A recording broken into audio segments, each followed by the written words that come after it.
Não precisei ler São Paulo, Santo Agostinho, São Jerônimo, nem Tomás de Aquino, nem São Francisco de Assis para chegar a Deus. Formigas me mostraram ele. Eu tenho doutorado em formigas.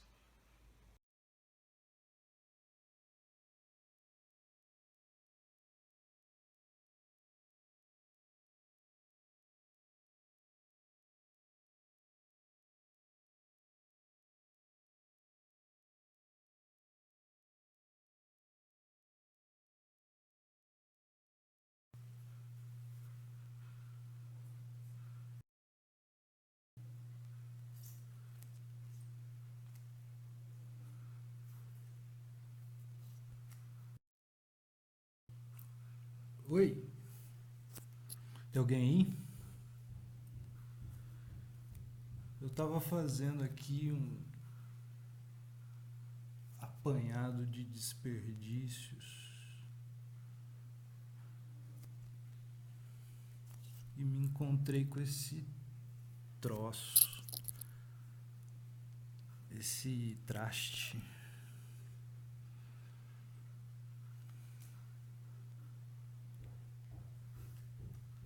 Aqui é aqui, é aqui.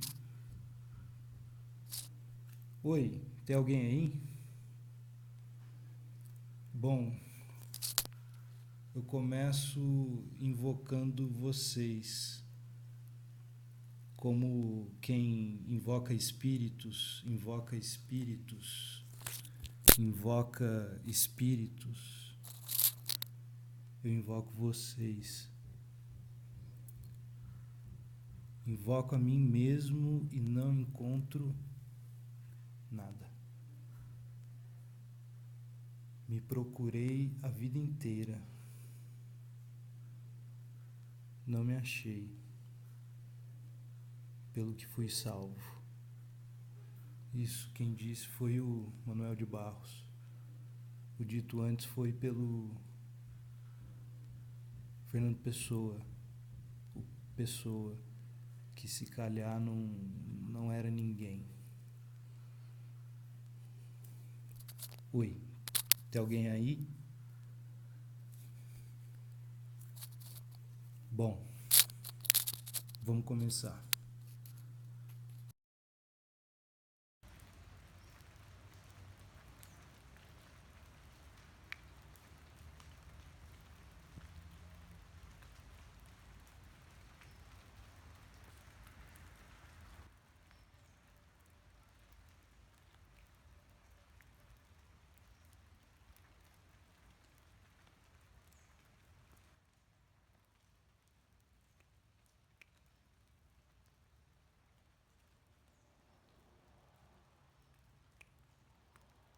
Quando ontem adormeci, na noite de São João, havia alegria e rumor, vozes, cantigas e risos, ao pé das fogueiras acesas.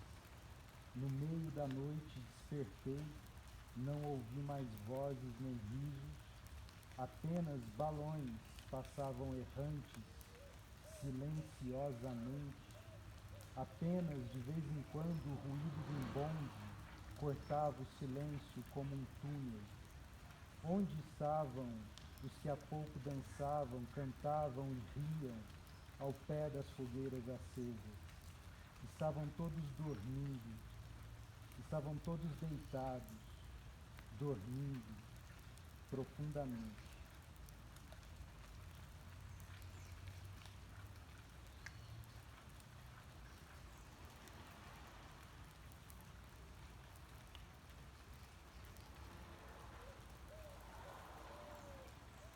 Deitados, dormindo profundamente. Às portas da justiça.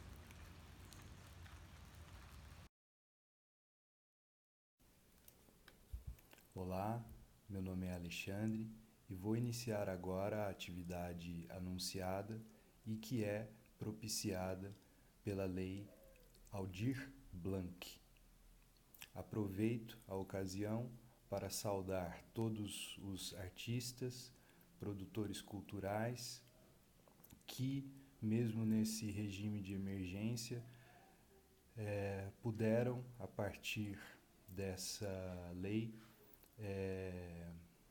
respirar um pouco mais, não digo aliviados, mas com alguma possibilidade, não é, de manter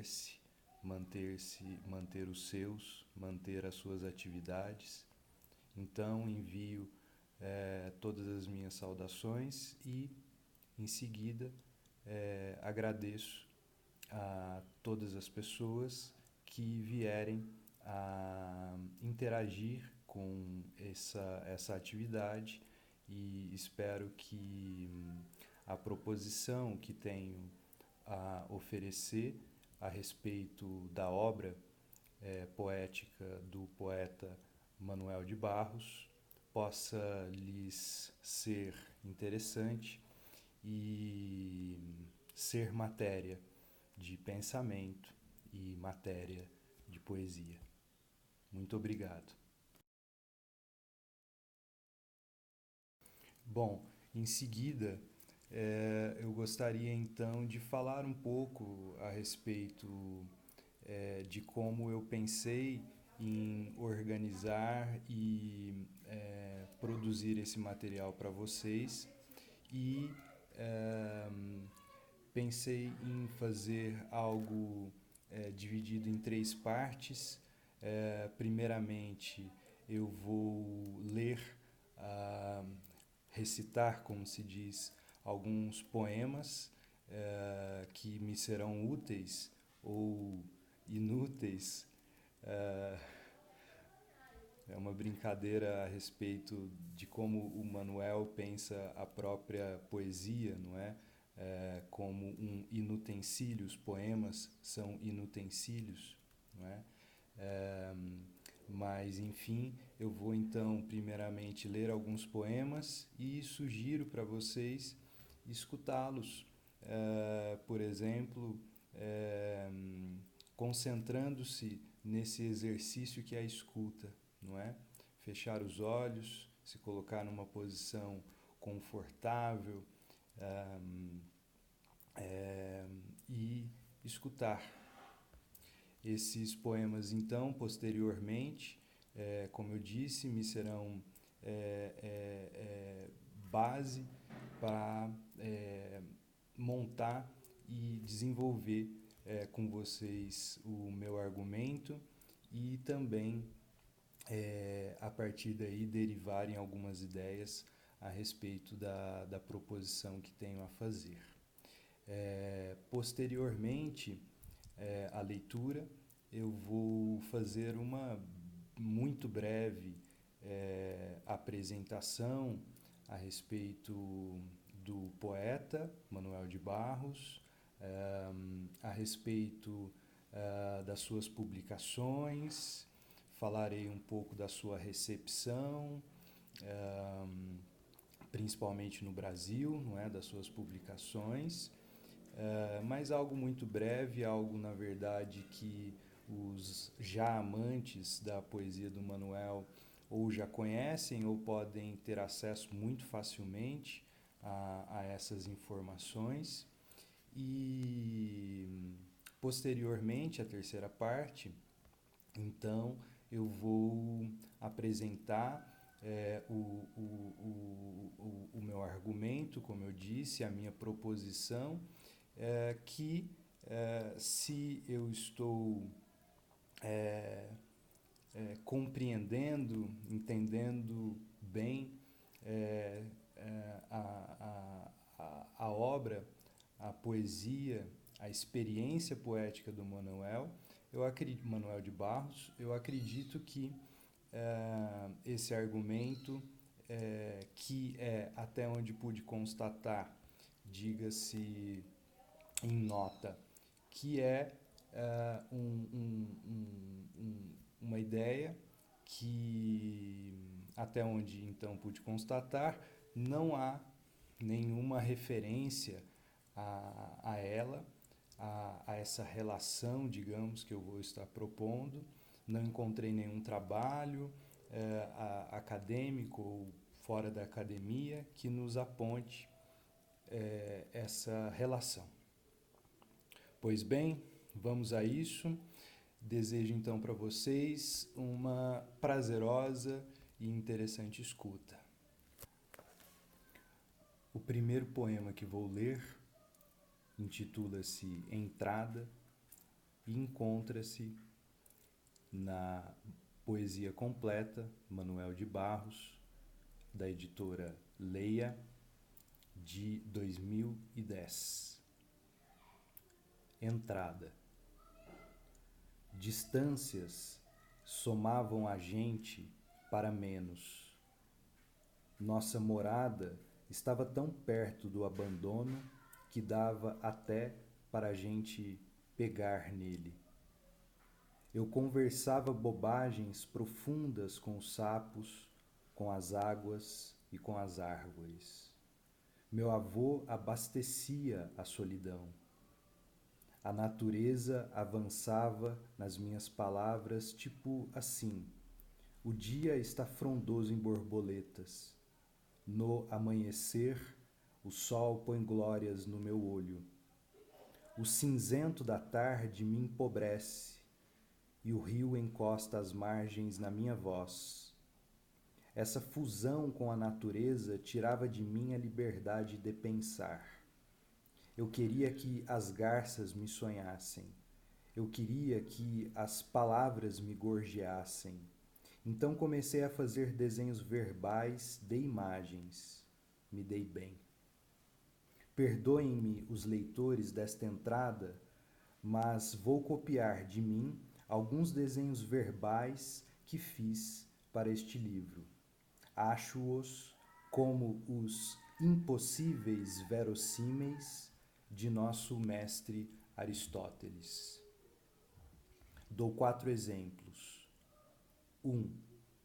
É nos loucos que graçam luarais. 2. Eu queria crescer para passarinho.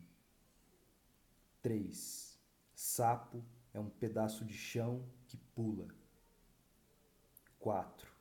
Poesia é a infância da língua. Sei que os meus desenhos verbais nada significam. Nada.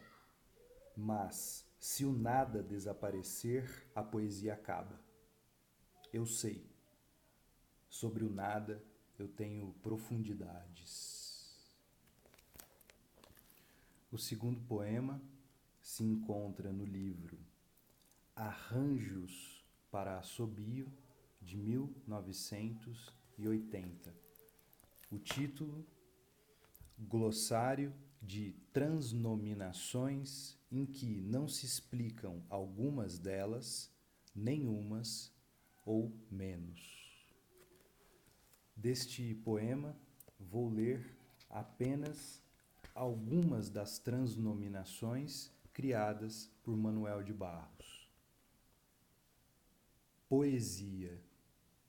Raiz de água larga no rosto da noite, produto de uma pessoa inclinada a antro, remanso que um riacho faz sob o caule da manhã, espécie de réstia espantada que sai pelas frinchas de um homem.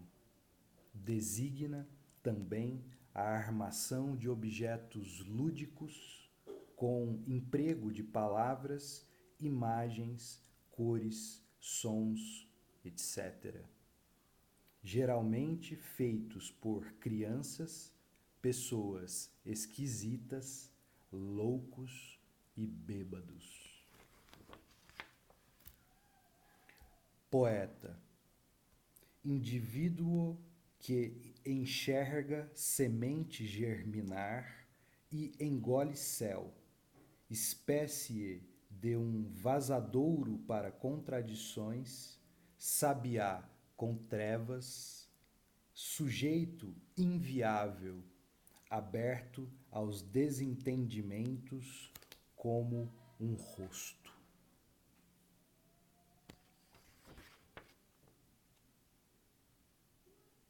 Apêndice. Óleo. O próximo poema se encontra no livro das Ignorâncias, de 1993. O poema intitula-se Uma Didática da Invenção, do qual vou ler alguns trechos.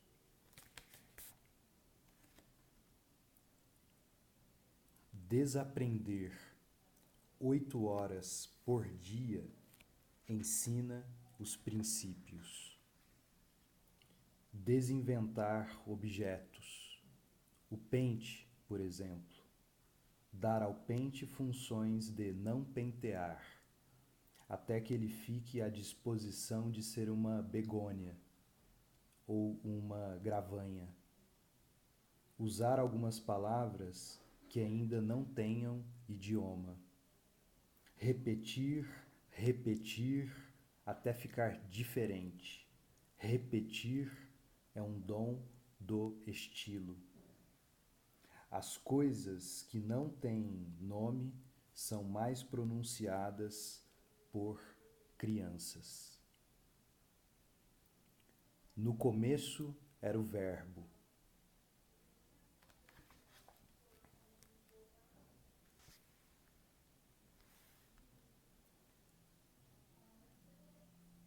No descomeço era o verbo.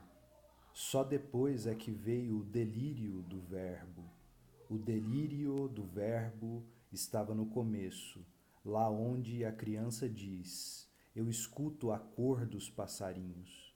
A criança não sabe que o verbo escutar não funciona para cor, mas para som. Então, se a criança muda a função de um verbo, ele delira.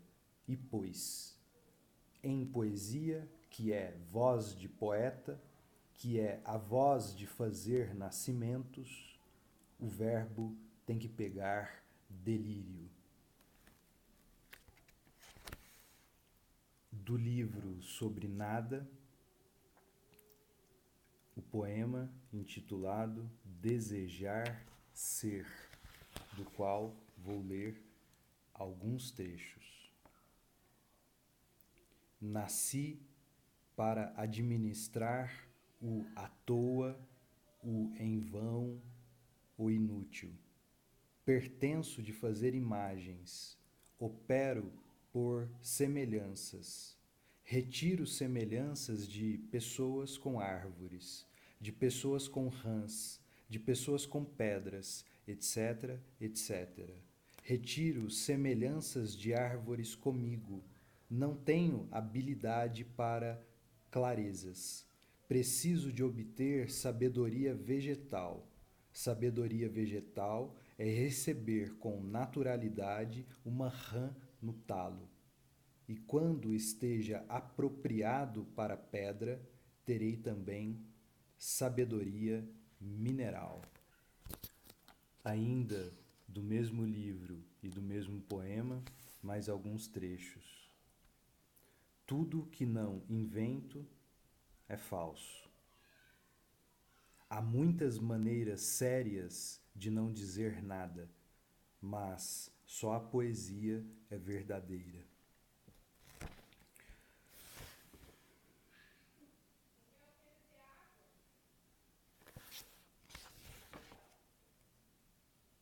O artista é um erro da natureza. Beethoven foi um erro perfeito. Não gosto de palavra acostumada. A minha diferença é sempre menos.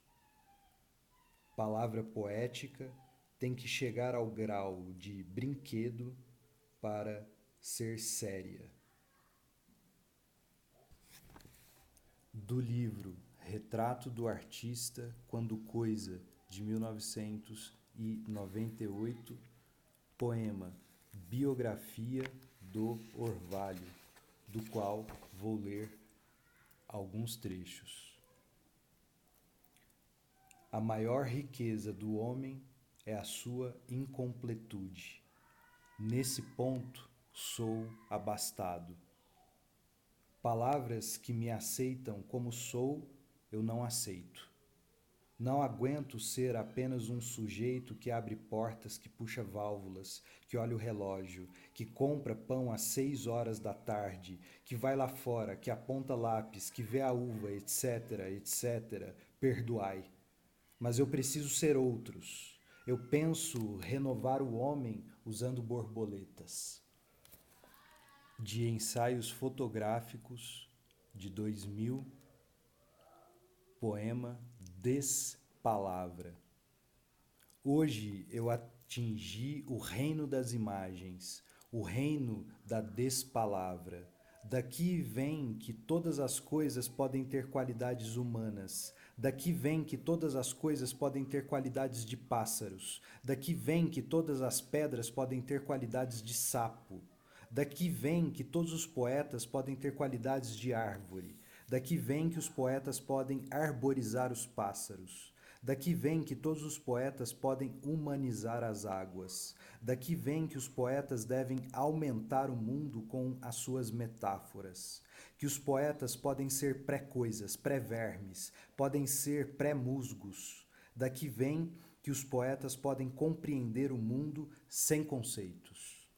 Que os poetas podem refazer o mundo por imagens, por eflúvios, por afeto. Do mesmo livro, poema intitulado Ninguém.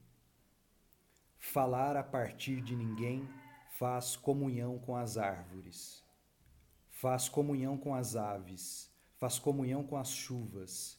Falar a partir de ninguém faz comunhão com os rios, com os ventos, com o sol, com os sapos. Falar a partir de ninguém faz comunhão com Borra, faz comunhão com os seres que incendem sobre andrajos. Falar a partir de ninguém ensina a ver o sexo das nuvens, ensina o sentido sonoro das palavras. Falar a partir de ninguém faz comunhão com o começo do verbo. Do mesmo livro, o poema intitulado Autorretrato. Ao nascer, eu não estava acordado, de forma que não vi a hora. Isso faz tempo. Foi na beira de um rio. Depois eu já morri 14 vezes, só falta a última. Escrevi 14 livros e deles estou livrado. São todos repetições do primeiro. Posso fingir de outros, mas não posso fugir de mim. Já plantei 18 árvores, mas pode ser que só 4. Em pensamento e palavras namorei 90 moças, mas pode que 9.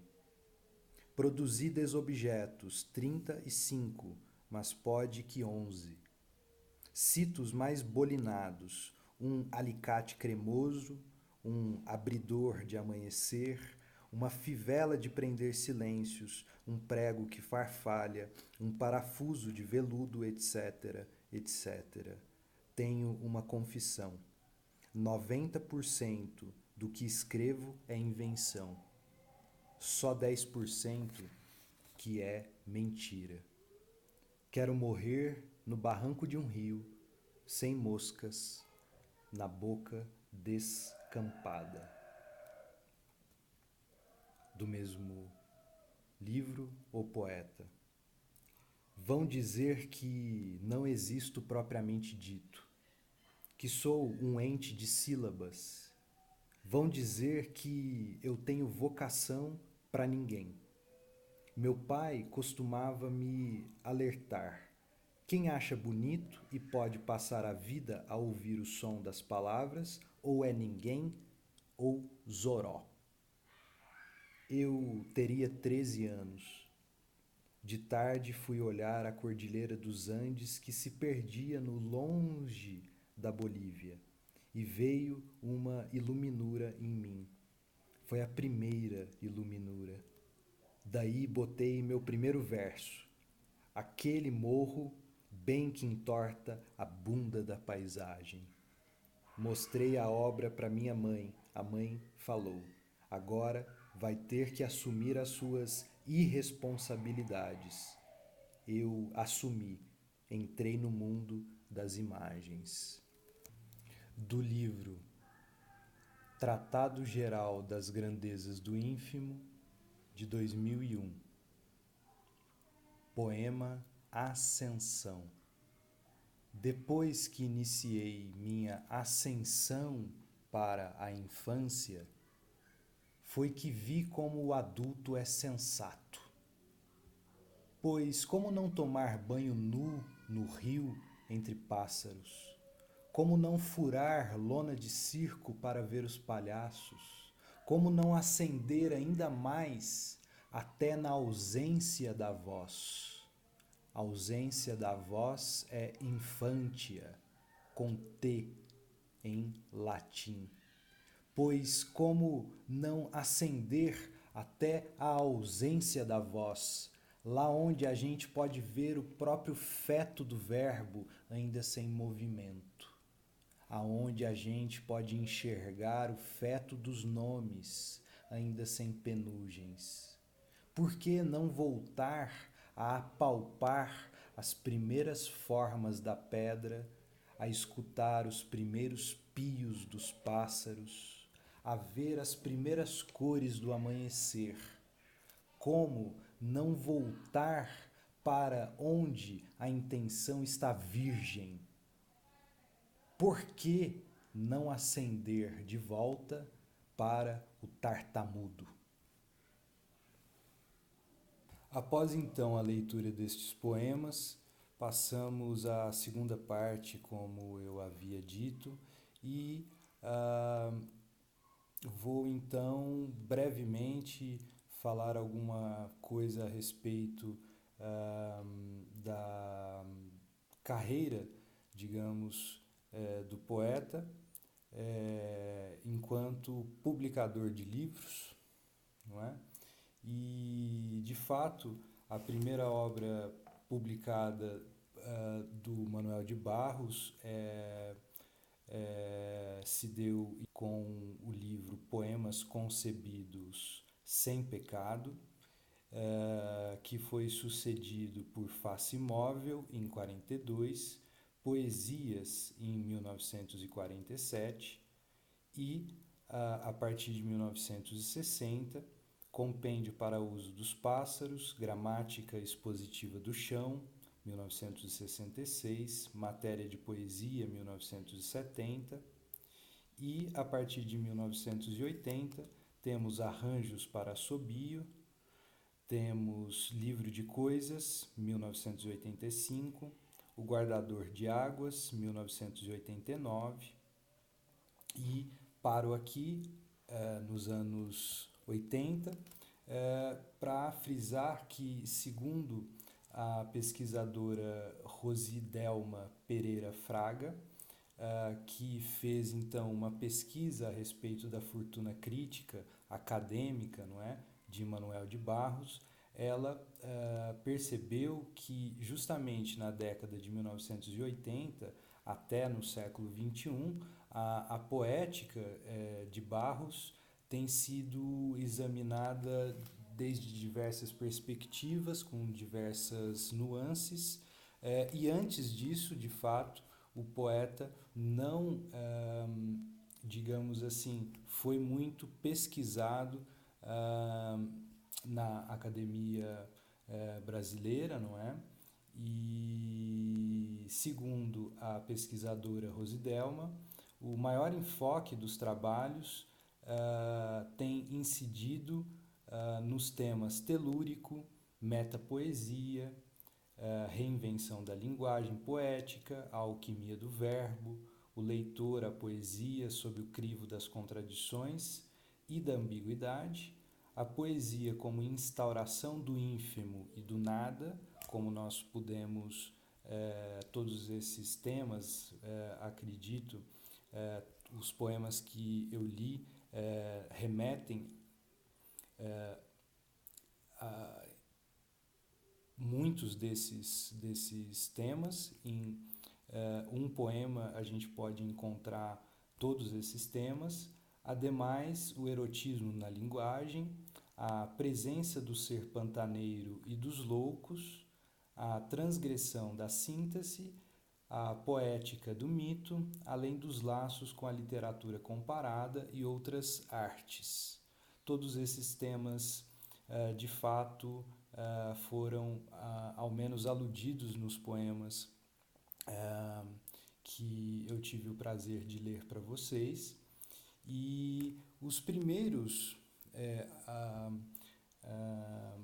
as primeiras pessoas que, digamos, impulsionaram a carreira de Manuel de Barros foi Milor Fernandes e Antônio Ruais. Contudo, por exemplo, o próprio Carlos Drummond de Andrade disse em algum momento, com toda a sua enorme generosidade, que Manuel de Barros era o maior poeta vivo no Brasil, não é? E, como eu havia dito, são apenas alguns apontamentos, não é?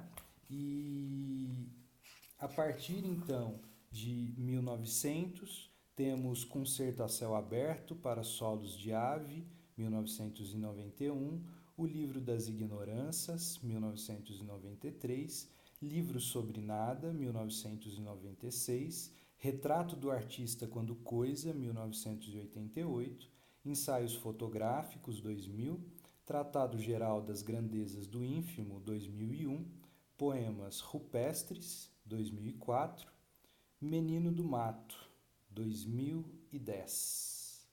Em seguida temos Escritos Verbais de Ave, de 2001, e posteriormente as suas últimas publicações, que são Memórias Inventadas, Infância, 2003, A Segunda Infância, 2006, A Terceira Infância, 2008.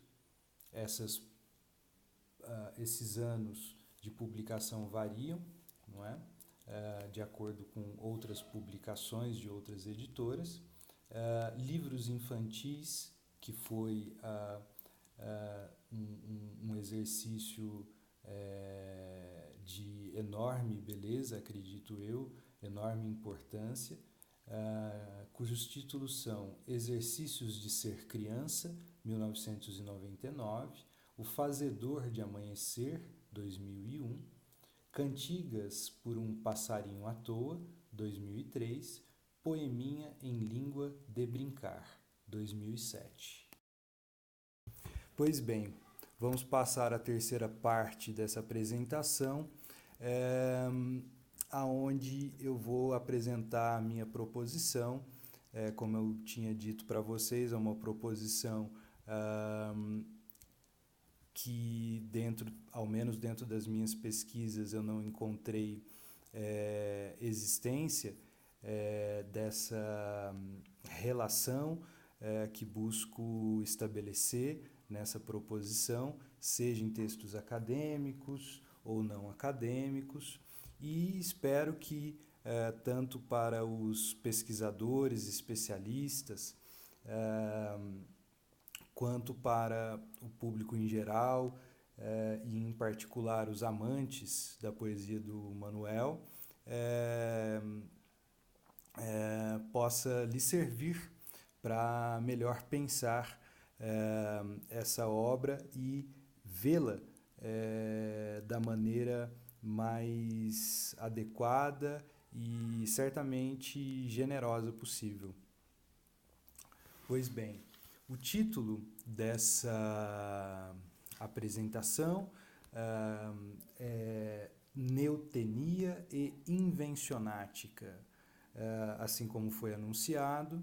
Contudo, esse título pode ser substituído por Poesia e Neotenia ou Manuel de Barros, Conservação e Extensão da Infância pela Poesia. De fato, esses três títulos eles se esclarecem mutuamente entre si. Em que sentido? No sentido de que nós podemos supor que a palavra invencionática, que é uma palavra, então, dentre as transnominações criadas pelo poeta Manuel de Barros, que se encontra no poema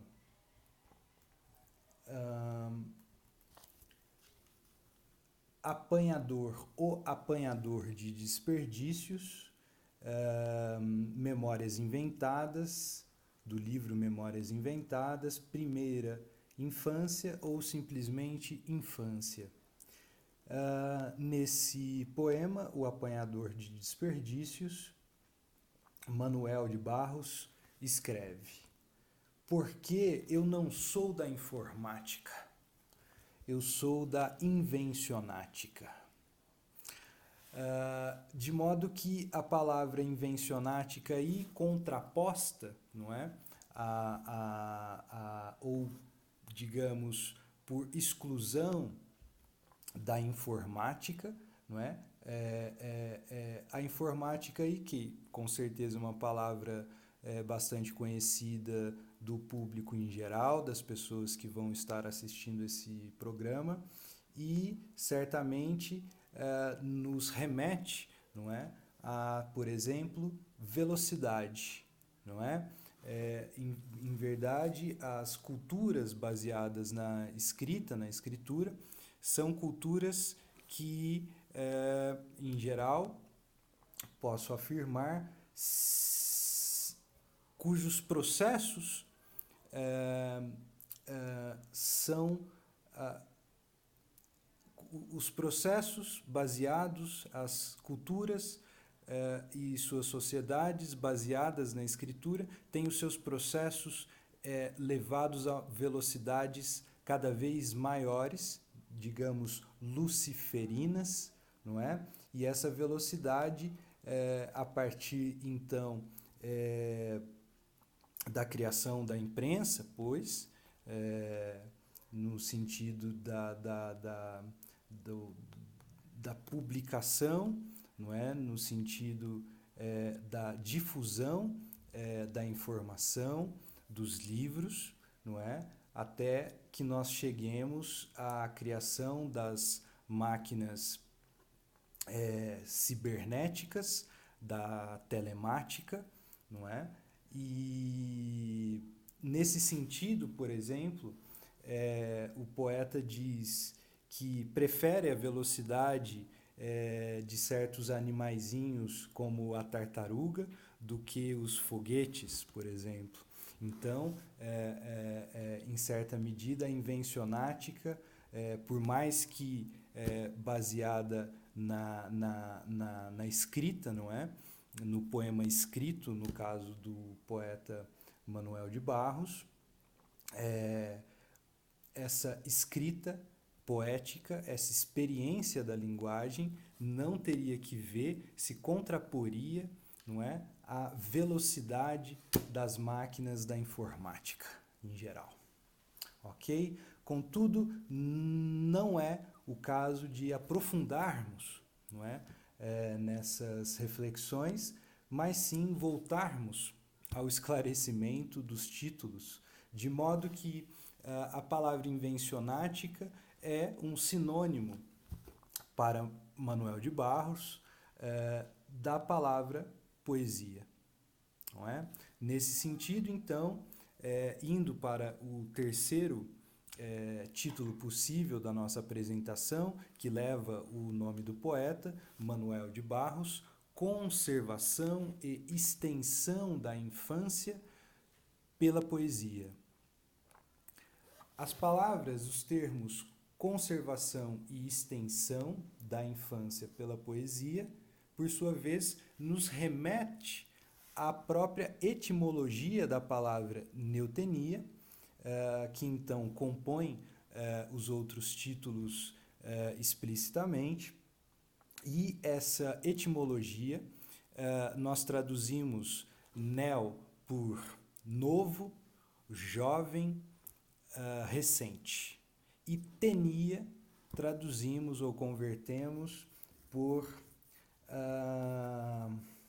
prolongamento e estender. Prolongar e estender. Não é? E é justamente nesse sentido que eu vou estar aqui sugerindo que a ciência, veja bem, da poesia, ou no caso, a ciência da invencionática, segundo o próprio poeta, consistiria em amarrar o tempo no poste. De modo que o meu argumento é o seguinte: nessa imagem que o poeta nos oferece, essa imagem se encontra no documentário Só 10% é Mentira, a desbiografia de Manuel de Barros. Quando nesse documentário o poeta é perguntado como ele gostaria de ser lembrado, o poeta nos diz algo assim, algo nesse sentido. Nós nascemos, crescemos, amadurecemos, envelhecemos, morremos. Para não morrer, é preciso amarrar o tempo no poste. Eis a ciência da poesia, segundo Manuel de Barros. Pois bem, o meu argumento é que essa imagem que o poeta nos oferece, não propriamente um conceito, porque, como nos diz o poeta em um dos poemas que lemos anteriormente, o poeta não precisa de conceitos para compreender o mundo. Conceitos aí podemos entender como representações abstratas, e essas representações abstratas seriam a conversão de representações intuitivas ou sensíveis. O poeta nos diz, poeta Manuel de Barros, que os poetas não precisam de conceitos abstratos para compreender o mundo, não é? Mas sim apenas da sensibilidade das representações intuitivas, e esse mundo é o mundo das imagens, segundo o poeta Manuel. Por exemplo, um dos seus divulgadores, que foi Antônio Ruais, o Antônio, diz Manuel, Antônio Ruais nunca conseguirá escrever um poema. Por quê? Porque a cada assunto, a cada ocasião, Antônio sabe precisamente a palavra mais adequada para ser dita. Segundo Manuel, a poesia vem, a poesia se expressa, precisamos, criamos, inventamos poesia quando nos falta palavras. Então, vamos buscar imagens capazes de expressar o que não conseguimos dizer em palavras, em conceitos claros e distintos, digamos assim. Pois bem, retomando,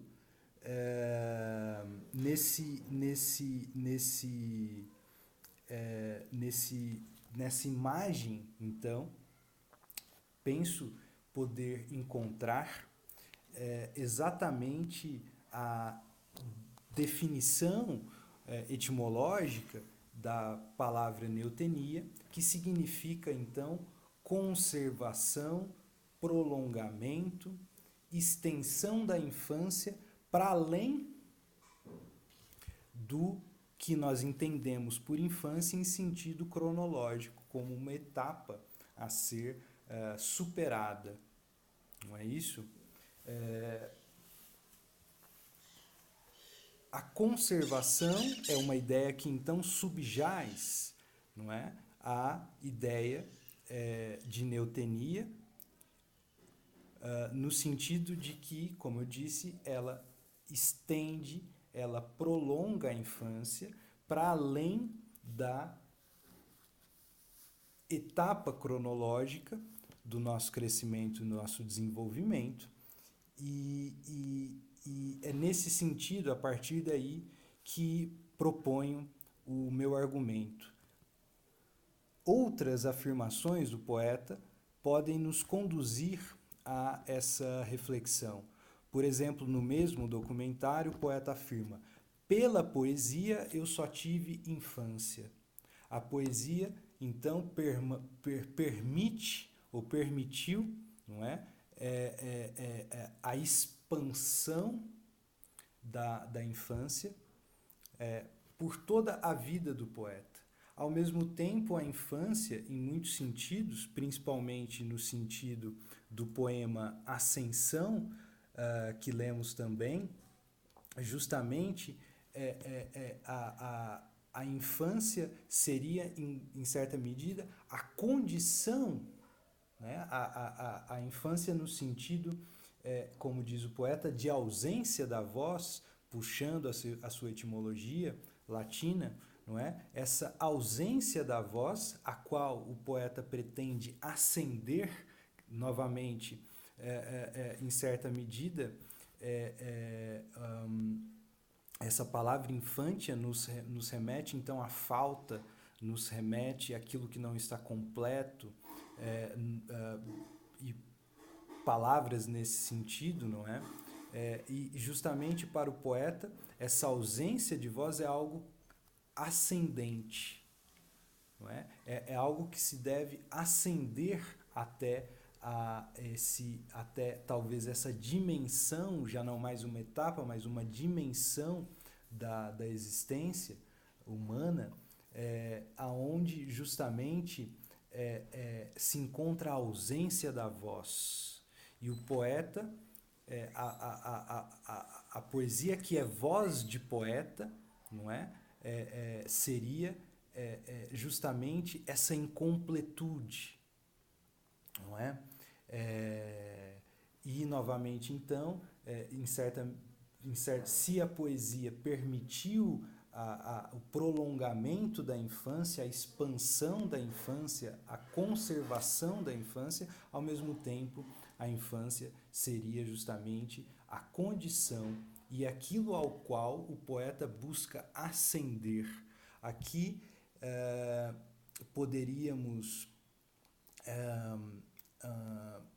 evocar um filósofo poeta, Friedrich Nietzsche, quando Nietzsche diz que a maturidade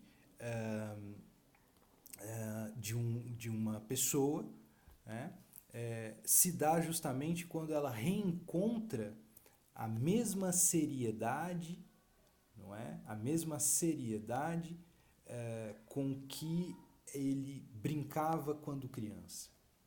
Essa seria a maturidade humana, não é? Maturidade sem a qual, essa maturidade ela só seria possível com esse reencontro da infância, não é? E de fato Manuel diz: pela poesia eu só tive infância. E nas suas memórias inventadas, onde o poeta diz que não faz biografia, que não faz autobiografia, que aquilo é uma experiência de linguagem poética, que aquilo esses poemas são prosa poética, faz poesia, e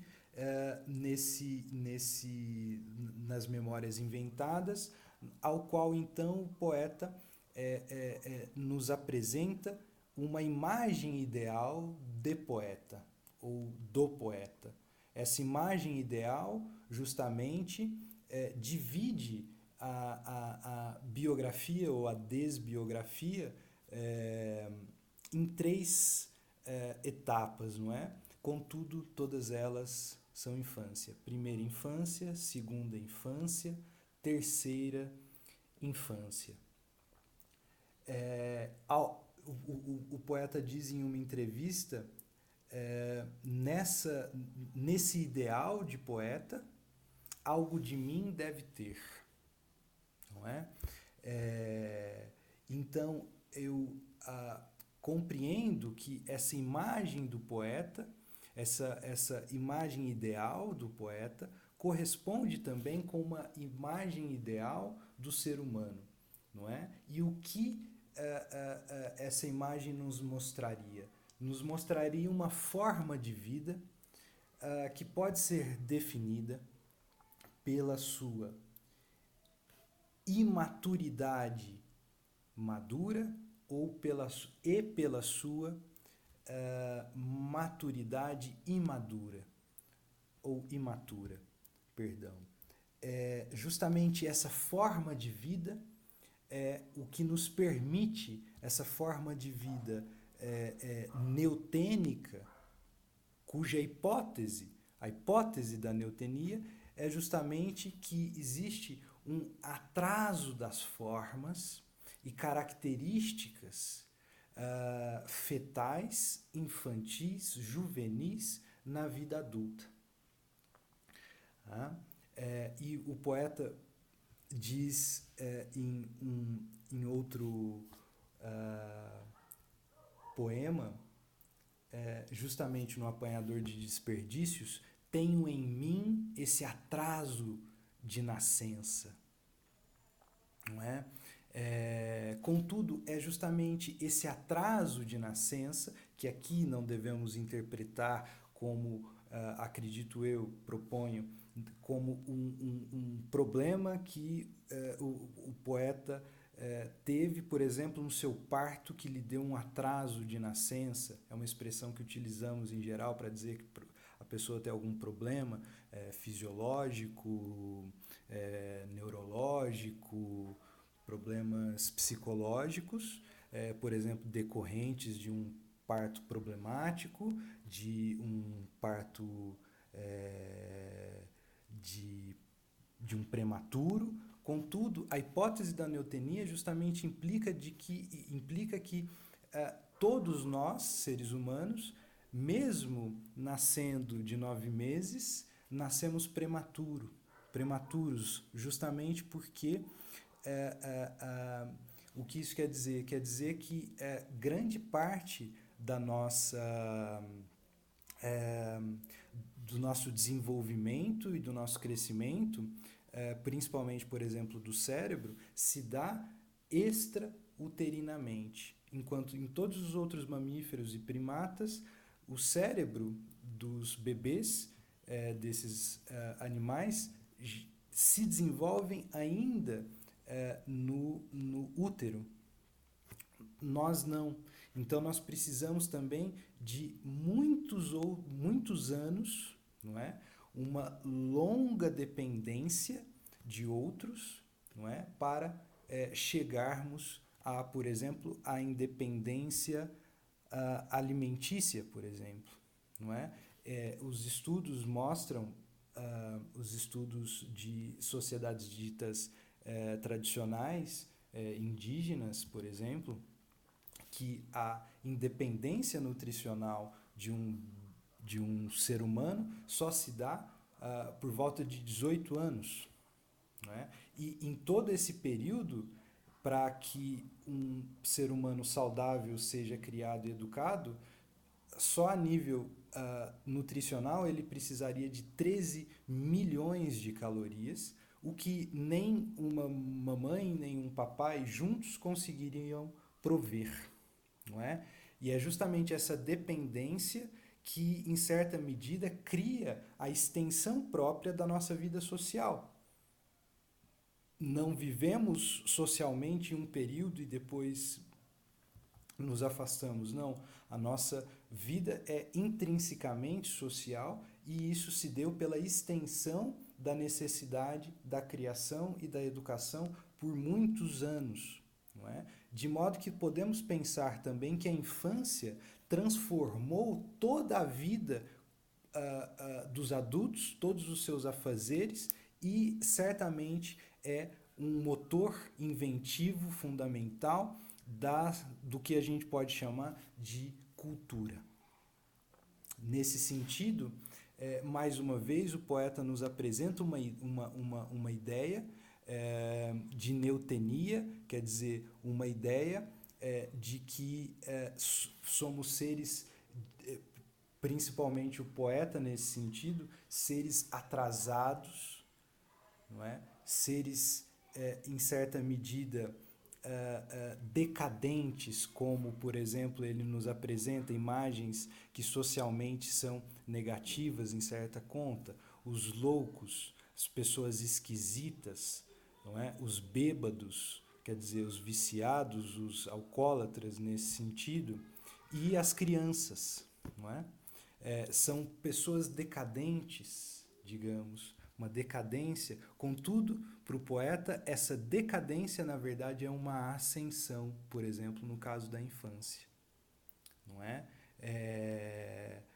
Nessa medida, eu afirmaria que o poeta nos dá, então, uma imagem ideal do ser humano, aonde a infância é o que nos permite a invenção, a criação, o novo, a experiência do novo, de interrupções, por exemplo, de acontecimentos, e que carecemos da experiência, da atenção, da escuta, e nesse sentido também que acredito que o poeta se contrapõe, ético-politicamente falando, às ideologias muito antigas da educação como guerra, ou da guerra como educação, na verdade, não é? Seres educados para a guerra, para a competição, isso digamos, ideologias muito antigas que podemos remeter aos espartanos, a Roma, não é? Contudo, essa ideologia é conservada pelos estados-nação modernos, não é? Em culturas belicosas, não é? Então teríamos uma imagem de um ser humano guerreiro, forte, competidor, não é? E a decadência, nesse sentido de decadência que eu tinha explorado com vocês, quer dizer, todo esse luxo da infância, esse luxo psicossomático que a neotenia nos proporcionaria, na medida em que a nossa pele seria resultante de um processo neotênico, uma pele muito distinta, por exemplo, de outros primatas, nós termos perdido, por exemplo, os pelos, não é? O nosso rosto, fundamentalmente, perdido o focinho. Todos esses são processos neotênicos que nos, comparativamente falando, nos mostraria que somos não competidores da adaptação, como sustentariam todos os darwinismos biológicos e sociais, mas somos, nessa medida, fetos de primatas, de hominídeos que chegaram à maturidade sexual, não é? E não esses seres imponentes, grandiloquentes, que essas ideologias buscaram forjar. O poeta apresenta uma atitude ético-política nesse sentido que favoreceria a decadência, o mimo, o cuidado, não é?